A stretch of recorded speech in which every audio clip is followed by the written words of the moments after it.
This is the Round 2 podcast with Galen Parker and Nicole, where we talk to big thinkers, big dreamers, and big idea havers.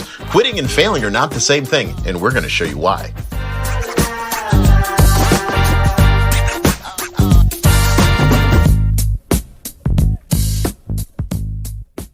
Ladies and gentlemen, welcome back to the Round 2 podcast starring Stephanie and Nicole. I'm your co-host, Galen Parker. Stephanie, say hello to the people.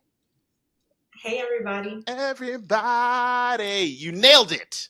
And I'm loving it. I'm loving the energy that you bring to us consistently. How's my sister doing? We didn't record last week. Stephanie had a massive, mega, big baller. You trying to learn how to renovate, trying to invest event Saturday. Sister, tell how did it go? 'Cause I saw the pictures. I saw his elbow room. I saw it was crowded. Yeah, so on Saturday we had an event. It was meant to show people strategies on how to start a rental portfolio. You know, a common misconception is that people don't have enough money, so it's starting a rental portfolio with private money, as well as connecting you with lenders. And then we took a party bus, we had champagne, and we actually toured some renovation projects that other people had going on. And hopefully our next event, we can have Sheda come out and, say a few words for the people. But it was an amazing time, and we learned a lot. So you mixed a party bus, you mixed champagne, and a job site. Because, that's generally what you want when you're on a job site. You want a bunch of people tipsy off the rosé around nails and open junction boxes. But I know people learn something because what'd you say? You had one glass of champagne. And we fed you breakfast and lunch. So you didn't have people like me out there because I don't act. I'd have been out there. Be two-step into the Sound of Love on the job site. Very interesting. I saw that you also did with Nicole Reed. Shout out to Nicole Reed. She was on my other podcast probably 2 years ago. I love that woman. You talk about somebody having it together. She is just such an inspiration to everybody. I hate using expressions like girl boss. No, she's just a boss. I really appreciate her. Rashedah, we don't allow sneezing on the podcast. No, I'm just kidding. So for me last week, I was in Florida. If you are watching this episode from Florida, if you are listening to this episode of Florida, if you thought that you saw someone who looked like me in Florida, no, you didn't. And that's all I got to say about that. So we're really excited about this episode. We have got a special guest with her, Sheda3 is in the building.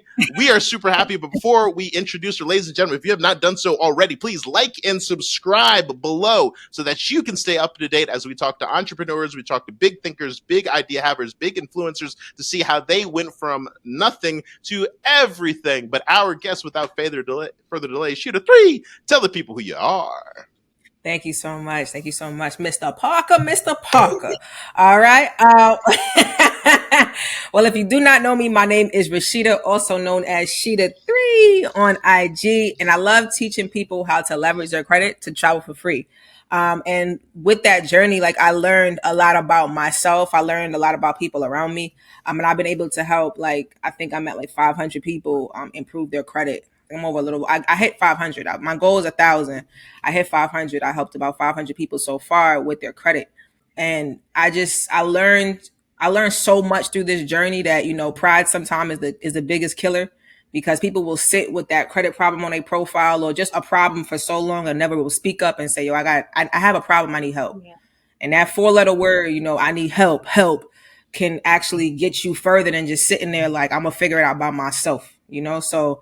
That's just what I do. I love it. And it's been a blessing. I love that. That's so true. Because that 4-letter word help, people, they let that 5-letter word pride get in the way of them. And then they just sit in the same spot. You said you help with travel for free with good, I got good credit. I don't travel for free. What am I missing? Yeah, you missing a lot, brother. So Capital One, give me these reward points, Capital Ones. Yeah, So here's the thing, everybody, and I'm Jamaican. I'm gonna just say this out loud, and I might say it 5 or 10 or 15 times on here. So it's gonna happen. My family's Jamaican, right? So my family's Jamaican, super Jamaican, and in Jamaica, it's not they don't have a credit system, right? So I love going back to Jamaica though. Like that's like my island of peace. Like I go there, I feel at home. I feel calm. I feel centered. The air is good. The food is delicious.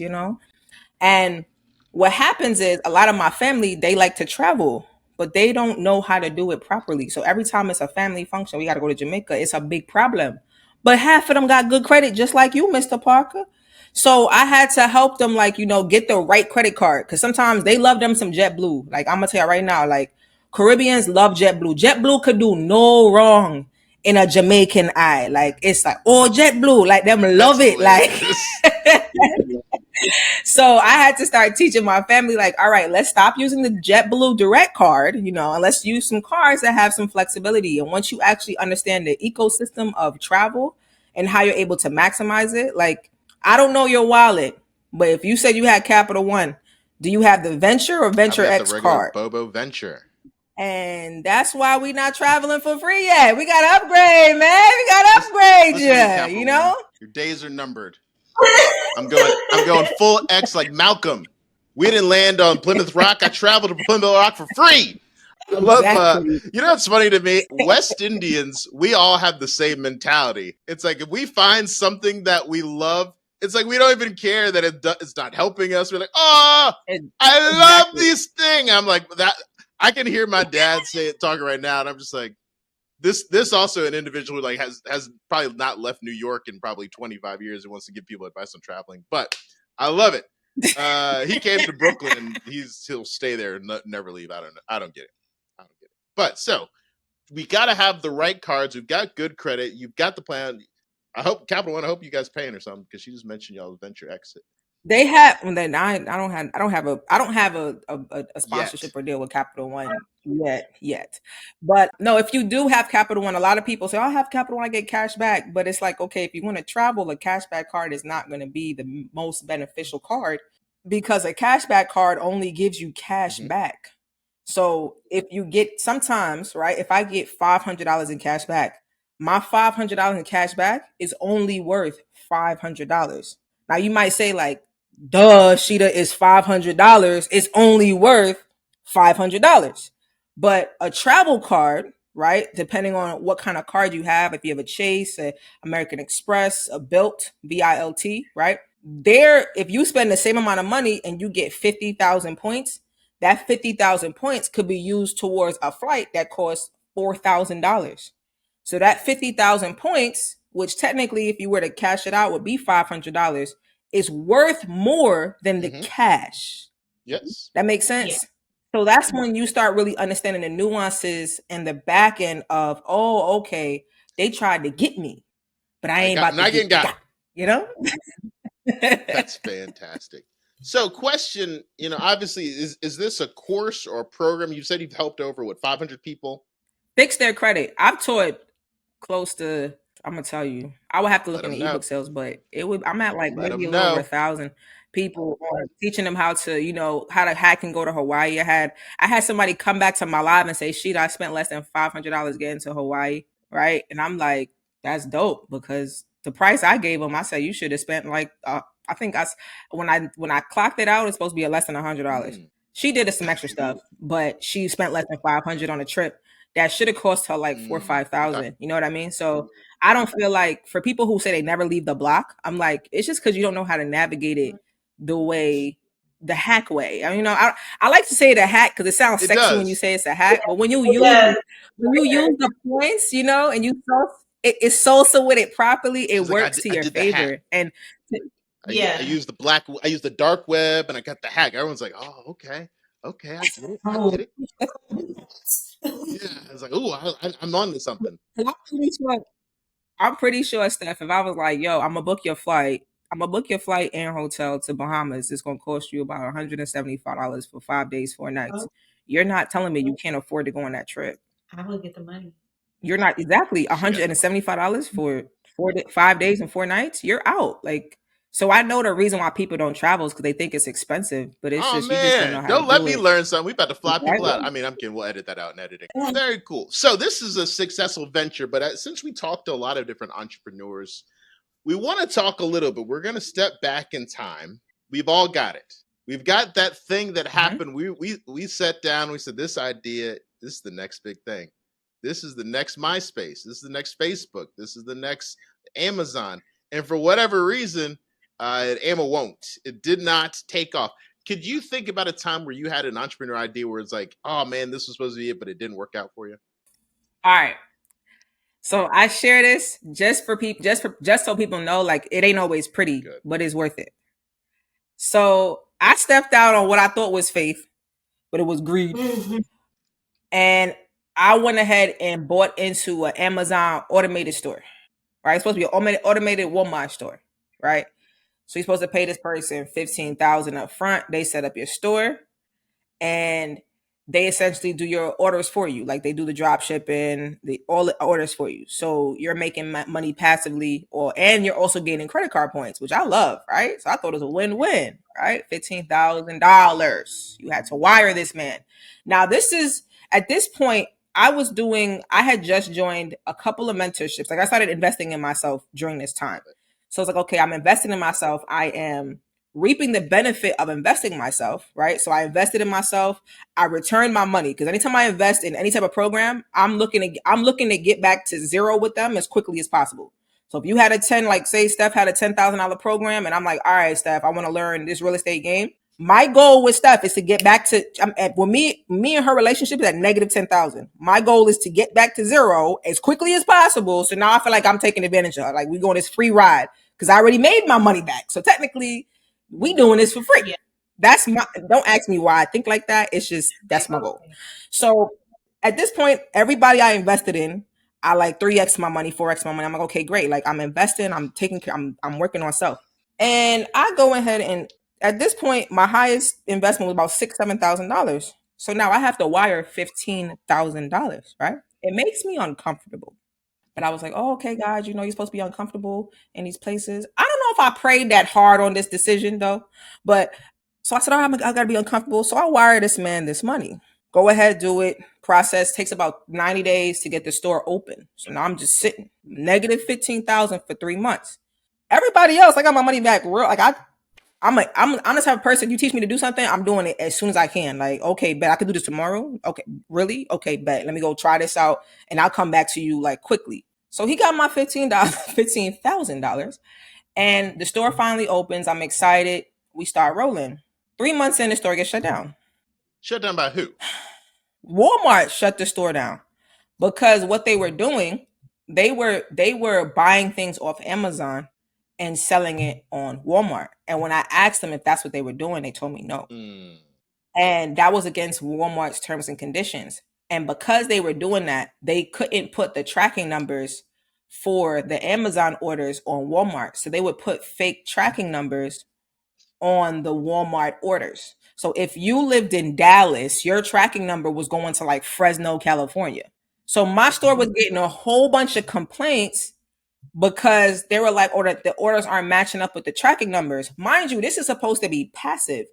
My phone is going off. Oh, I don't know if I told you, I'm a teacher. Like, I'm a teacher. I teach school kids from 8 to 3. So I'm in class. I teach math. My phone is going off through the day with people complaining about their orders, and this is supposed to be passive. Numbers. So I'm seeing my phone. What? And I got my watch on. I keep my Apple Watch at the timer, like when I'm teaching, I have 5 minutes for this, and my watch is going berserk like every day. And I'm like, what's going on? So I answered the phone one day. I don't know why I did it, but now I'm happy I did. This lady is cussing me out, talking about this checking number don't make no sense. I'm like, what are you talking about? So then I finally go in and I see what the problem was. My store gets shut down. Then he says, oh, we're pivoting here. And then I never heard from this person again. I lost out. I didn't really make my money back. Like, at one point in time, I don't know who was placing orders for like powdered milk. I don't know. You ever heard like powdered milk? I didn't even know that product existed. I had 15 returns for powdered milk at my house. What? Like Carnation's powdered milk just at stacked my up. House. Stacked up at the door. If I go on my phone, I probably have the picture because I was like, this is traumatizing. I had to return it, but I couldn't get a refund. So I took a loss on powdered milk. At that point, I didn't even return that. I took it to Goodwill because I'm like, what am I supposed to do with? I don't drink powdered milk. I don't have a baby. Like, I don't know what to do with powdered milk. And He has it. How does the drop shipping work for those who are listening? I have like a cursory elementary knowledge of it, but essentially you are kind of like the middleman, and Yeah. they're ordering bubble gum from you, and then you are what, ordering it from somewhere else and just shipping it direct to them. So yeah, so the whole point of it is that you're finding it somewhere cheaper, and then the price that it's selling for on that site is the price that you're buying it for is less than the price it's selling for. So instead of you handling the shipping, you order it from the site once they order it, and then you ship it directly Okay, to them. so it could work That if makes sense. Walmart just didn't want it to. No, you could do it, but the problem is, and what I learned later is that most people do it and they do it with a fulfillment center. Okay. Mm-hmm. So instead of it going directly, so they can repackage it, because the problem is when the shipping comes in and it's coming from another, like an Amazon or Target or something, they don't like that. They don't like that cross. So if it's coming in an Amazon bag, Right. that's a problem because Amazon ships in their own packaging. So I didn't know, and this is where my biggest error was. I didn't know how my business worked. Mm. I just paid somebody $15,000 thinking they was gonna make it easy, and I didn't know what they were fully doing. And that was my biggest mistake as an entrepreneur, is trying to take the easy way out and paying somebody for convenience, but not knowing what the convenience was. That's good. So I guess as you look at kind of that situation, obviously you just gave us a gem as far as what you shouldn't do. What did you learn that you were able to say, okay, for the next entrepreneurial venture, for the next big thing, what will I do? Oh, know your business. Like for example, like if you clean your house, right? You know how your house is supposed to look when it's done. Yeah. Like if you know, if you're a thorough cleaner, like you're the type that be like, I'm the type that be like, I'll spray the oven when I start, and like I'll be cleaning. By the time I'm done, everything's clean. Even with a dish rack, like everything's clean. So when somebody comes behind me and cleans it, I know what my expectation is. You know what I mean? Or that CEO that says, "Oh, I started in the mailroom and I worked my way up." They know every level of the business. So for me, if I ever, not saying I would, but the problem is you can't take a shortcut when you want to automate, because you have to know what the automation is. Like you have to know every level of the automation so that you know if there's an error where the problem Yeah. is, and you can't shortchange that. Like that's going to be the hard part, setting up that system and that structure. But once you set up the system and the structure and you have your SOPs and you have like your instructions and things like that, then you can step away, because if something was to happen, you know, oh, level 6 is not working. Level 4 is like, you know, where the Okay. issue is. But sometimes we want to automate so fast. We want to get to that passive income, but it's like, yo, it's active to passive. It doesn't, nothing starts off as passive. It's I like active to that. passive. I don't care what it is. You go, oh, well, I invested with someone, so they gave me money. Look how many people be losing their money when they invest with people because they don't know what's going on. Like they don't know what the processes, what timelines are. They don't know anything.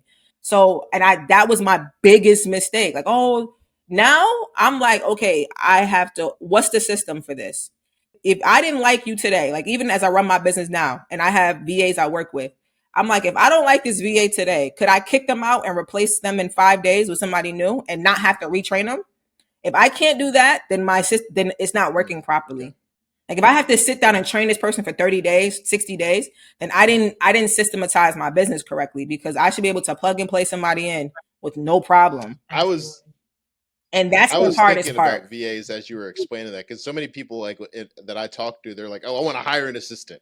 I want to hire a VA," and I'm always like, "Do you know what you do during the day? Can you write that out? Can you create an SOP?" Because so many times they can't, and then they bring on a VA, and they're like, "The VA is not working out." I'm like, "You haven't really told them what to do. You haven't like given them the idea. Exactly. Like that is the big like right now. My VA, she's working. She can basically work without me. Like she sends me a message saying like, "Hey Galen, I started," and then "Hey Galen, I'm done," and then I can just go back and see all the stuff she did because she already knows all the things to go through. But that's real smart for any of you guys out there listening. If you got an idea, especially when it comes to VAs or any type of automation, and in my mind, VAs kind of is automation. I mean, not that they're not, but We're not doing it. yeah, The automated that's part is I'm exactly. not. I was like, I don't. I've got so good at it. I mean, I'm getting better every day, but I've gotten to the point where I've automated my classroom. Okay. Like there's certain things in my classroom I don't do anymore. I don't post homeworks. I have a loaded, I've been teaching for 8 years. I have loaded lessons. and videos explaining the homeworks. And I had my VA organize all my homeworks from the past 6 years according to standards, classwork assignments, projects, to the point where it's like, okay, what standard are we on? All right, schedule these homeworks out. It's scheduled. There's a video attached that I already did, recorded of me teaching you how to do it again if you was asleep in class or you was absent or your parents have a question or Teach the whatever. parents as well. Teach the parents so they could do that, and it's already there. So when kids come and say, "Oh, I don't know what to do," I'm like, "You know what's crazy? I know you didn't view it because I can see how many people viewed it." And my VAs tell me, like, they'll tell me, like, "Oh yeah, they didn't even open the assignment." I'm like, "How?" They like, "How you know that?" I said, "Because I automate, like my classroom is automated." And once that started happening, other teachers are like, "Yo, how you like? You would just have time." I'm like, "Oh, systems is important," and that's when I realized fully, like, "Oh, okay. If I implement this properly in my business, like I did in my classroom, it will make my life a lot easier." Man, that's awesome. What are some I wanted to like give some advice before you left out of here. So what are some common mistakes that people make that negatively affect their credit that they may not be aware of? All right. Oh, that's a great question. So common mistakes people make. I'm gonna tell you the first thing. You do not have your bills on auto pay. Yeah. That's like the biggest thing. I've heard from so many people, "Oh, I thought it was on auto pay and then I got a late payment." Now you had a perfectly good credit card for maybe 10, 15 years and it got that one stain on it. That's like having that beautiful silk shirt and one day you just ate a sandwich and ketchup spilled down your shirt. Now you got this nice stain right in the front. And you're like, "Oh, I cleaned it off," but you could always see it, you know? That's what that late payment is. And that's the biggest. The second biggest is not understanding what credit utilization is. Like, I think that's the biggest misconception about credit, is understanding the difference between a due date and a statement date and when to pay your card so that you maximize your score. And the last one is shotgun, like, funding, where they just go and say, "Oh, I applied for 18 different things. Oh, I saw this card, I applied here, I did this, and they don't have a strategy as to why they're applying or why you're getting that specific product. Those, I'm supposed to give you 3 things, right? Because I'm about to go to 5, but those are the top. Those are, and the fourth one would be like closing the card for no reason. Yep. They're like, "Oh, well, I don't like." They don't use the card, and the card ends up being closed, and you're like, "Oh, that happens." I didn't know that happened. That was a good one. That happened. My favorite one is like when we talk to people, and especially in Stepping Eyes business, they're like, "I paid off my credit card and I closed it, so now my credit score shall go up." And I'm like, "That's not how that's going to work." I was like, "In fact, it might actually go the other direction." And they say it with pride. Yeah, they say it with pride. We love you. We love you. Yeah, but it's like, why? Like, from your perspective, why is it that people don't know these things? Obviously, it's not taught in school, but it just seems that some people know, and then some people just completely ignorant to this. You know that 5-letter word we started off with? Pride. Because, like, if I don't know something, I'll ask questions until I know, or until I get pointed in the right direction to find out. I'm okay with saying I don't know. A lot of people aren't okay with admitting that they don't know. So if you don't know, you would ask for help. Yeah. But if you are prideful and saying, "Well, I know," because you think you should know, then you don't ask for help. And then you do things on assumption instead of understanding the basic foundations. You get what I'm saying? So I don't think it's really like, okay, a system, because I've met all types of people that don't know credit. I've met Black people, white people, Spanish people, Asian people, Indian people, Jew people. Like, I've met Jewish people. I've met all type of people who do not understand the basics of credit. Some of them is because of the culture, like they don't believe in debt, so they never really look into it. Some is just basic, like, blindness, because it's never been a conversation. And a lot of the misconceptions are across cultures. It's not tied to one specific culture, race, or people. It's because we think we should know. And because we think we should know, we don't ask the questions from a child perspective, like, "Yo, what is this? Could somebody please explain this to me?" Because at that point, you seem, I guess, vulnerable. Oh, yeah. People hate that. Yeah. So to me, that's the biggest reason. Because and I always bring this lady up, but Karen, I met this lady named Karen. I'm not being funny, but her name is Karen. I met her at a Grant Cardone event in Florida, and she's very successful. Like, I didn't even believe that she made the money she made doing. She runs like yoga retreats, and she does like 1.5 million a year. Like, that's why I tell them, I'm like, "Yo, you can make money doing anything," because I didn't even know you could do that. I'm thinking she out here making like 80K. No, shorty's hitting 1 million, right? And her credit from statistically should have been an 850. But because she didn't understand due date, statement dates, and not closing cards, her score was not over. She had a 685 or something like that. Mind you, she had a profile. Her oldest card was like 20 years old. She's never had a late payment. Her limits are like 50,000. But because she didn't understand the two things about her profile, her score would never go over a 690. We're sitting down and we had to do presentations on, like, they were working on our our elevator pitch. And so in our group, it was elevator pitches and what bullet points you have to point out initially, like in the conversation, as quickly as you can. And after, she was like, my score, I can't get over a 690. And for somebody, sometimes they would be embarrassed. Like, oh, I got a 690. That's embarrassing. But for her, she's like, yo, I might as well ask you because you right here. So she's like, I can't get my score over a 690. I'm like, let me see your stuff. She's like, I pay my stuff on time every month. I said, well, what's your balances like? She said, well, I use my card, because she used a personal for business, which is also something you should not do. And she's like, well, I can't this and that. And I'm like, oh, I said, well, pay your cards on this date. Don't close the other card that she told me she was about to close. So pay your card on this date and just text me back in 90 days. She hits me back, like, screaming, my score is like a 780. I'm like, all right, you well on your way, because she had the right foundation on her profile. She had a mortgage. She had heavy, like, her credit cards was $30,000, $40,000, $50,000. It wasn't like $500 limits. She had good profile, but she carried high utilization every single month. So her score would never be over a 690 because utilization is 160 points. You get what I'm saying? So if you're maxed out, you're not getting 160 points on your profile. And now you're never going to be above a 690. She made that one change and her score popped like 100 points within like 90 days. She called me screaming. And to be honest, it typically happens faster, but she had to pay down. So when she got everything down to the number I said, it popped. And now she's at like an 820, right? But if she never, if she didn't feel comfortable enough to be vulnerable to me to say, yo, I'm a 690, I don't know why I can't get my score up, she would have kept doing the same thing she was doing. I'm curious. I don't know for how long, but it would have kept happening. Most people who don't know, because I would assume that's everyone. What's the difference between your statement date and your due date, and the importance of when it comes to credit utilization? All right. So this is my middle school version of it, right? So the statement date is the snitch date.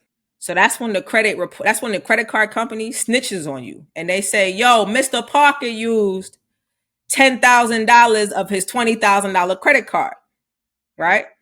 And the credit reporting agencies, Equifax, TransUnion, and Experian, are like, I bet I'm gonna tell everybody. So they snitched on you. So that's what they do. They tell everybody he used 10K of that 20K.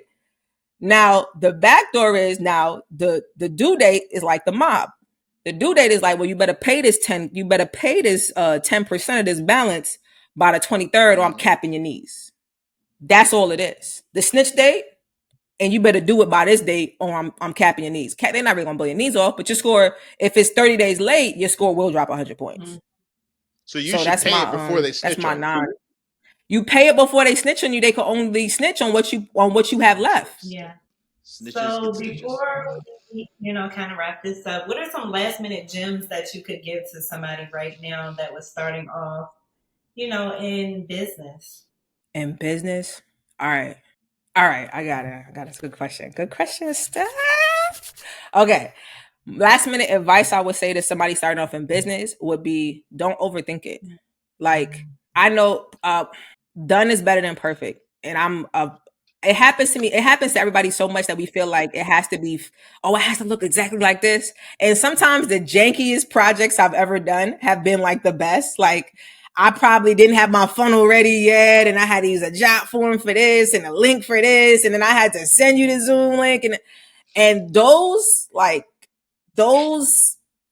just gonna say janky. Those janky ways I had to put things together because it wasn't perfect. Those always did well. Yeah. And sometimes I would push something off so much because I wanted it to be perfect. But when I just finished it, I could see where the mistake was, because a lot of people don't care about the stuff that we think is important like we do. They actually just care about the result. They want the transformation. They don't care too much about how it looks as long as it happens. So yeah, and it works. So I'm like, for me, like, that's my advice for anybody that's starting off. They're like, oh, well, I gotta wait for this and this. And I'm like, did you make a sale yet? You couldn't make a sale with it without all of that, if you couldn't make a sale with it without all of that extra fluff, then it ain't it. Like that's you don't even really have the grind. You're always gonna have an excuse as to why. Oh well, the funnel wasn't good. You should have been able to sell your product like crack on the street for real if you was really about that. I don't mean to use that, but you know what I mean. I do not promote drugs or content. Sheda3. But you get what I'm saying. Like you should be able to hustle whatever you're doing. You should be able to start it off without all that extra stuff. And all that extra stuff, all that does is just make it enhances it. But don't delay your progress because it has to be perfect. Because it could be perfect and nobody likes it. And you won't even know. And it took you so long to get it perfect that now you're like, well, what happened? Well, you should have put it out there when you first came and see what the market said. Like, what did the market say about this? Yeah. Did they like it? Because that's who's gonna buy from you. If you depending on what business you're running, if you're doing a service or a product, that's who's gonna buy. Did the market say they like it? Oh, you took 2 years to put out a product? That's crazy. They don't even want it no more. The fad is gone. They're like, we don't need jump ropes, we need hula hoops, we don't need slap bracelets no more. It's like, all right. That's a great question, Stephanie. So good. Did you have another one? We gotta, people about to be at work now. You guys are pulling into your office parking lot. You're 30 seconds late. Your manager's looking out the window. They're like, where is Galen? But you're still listening to us. And well, guess what? The reason why you're listening to episodes like this, the reason why you listen to podcasts like this is because you don't want to clock into jobs like that very soon. Ladies and gentlemen, this has been a pleasure having Sheda3 with us, helping you guys understand, first and foremost, get your credit right. Get your life right, get your credit right. But also, do not be held back by your failures, your losses. We all have them. She was drop shipping and tripping. I was building a business and it didn't work. We've all had these failures. You have these failures. What I want you to do is fail quickly and then move on. That's the advice for the day. Ladies and gentlemen, this has been the Round 2 podcast starring Stephanie Nicole. I'm your co-host, Galen Parker. If you've not done so already, please like and subscribe so you can stay up to date with us. We are on Apple Tunes, we're on Podbean, we're on Spotify, and we're on YouTube. See you guys later. Thank you for watching.